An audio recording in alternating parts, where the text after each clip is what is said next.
যুক্তরাষ্ট্র ইরানের ওপর নতুন করে নিষেধাজ্ঞা আরোপের ঘোষণা দেওয়ার পর নিজেদের স্বার্থ রক্ষায় প্রয়োজনীয় পদক্ষেপ নেওয়ার পাল্টা হুঁশিয়ারি দিয়েছে চীন।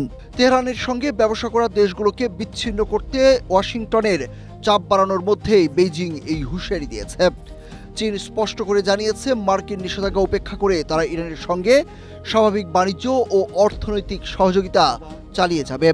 যুক্তরাষ্ট্রের একতরফা নিষেধাজ্ঞা ও তথাকথিত দ্বিতীয় পর্যায়ের নিষেধাজ্ঞা তারা মানবে না। চীন আরও জানিয়েছে যুক্তরাষ্ট্রের নিষেধাজ্ঞার কারণে তাদের বৈধ বাণিজ্যিক স্বার্থ ক্ষতিগ্রস্ত হলে তা মোকাবেলায় তারা প্রয়োজনীয় ব্যবস্থা নেবে। ইরান ইস্যুতে বেইজিংয়ের এই অবস্থান ওয়াশিংটনের সঙ্গে নতুন করে উত্তেজনা সৃষ্টি করতে পারে বলে মনে করছেন বিশ্লেষকরা।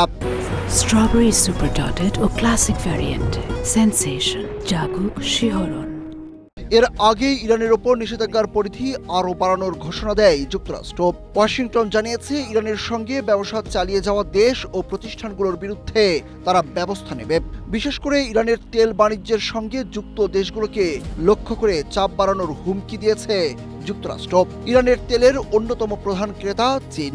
এজন্য তেহরানকে অর্থনৈতিকভাবে বিচ্ছিন্ন করার মার্কিন পরিকল্পনায় চীনের সঙ্গে ইরানের বাণিজ্যিক সম্পর্ক গুরুত্বপূর্ণ হয়ে উঠেছে।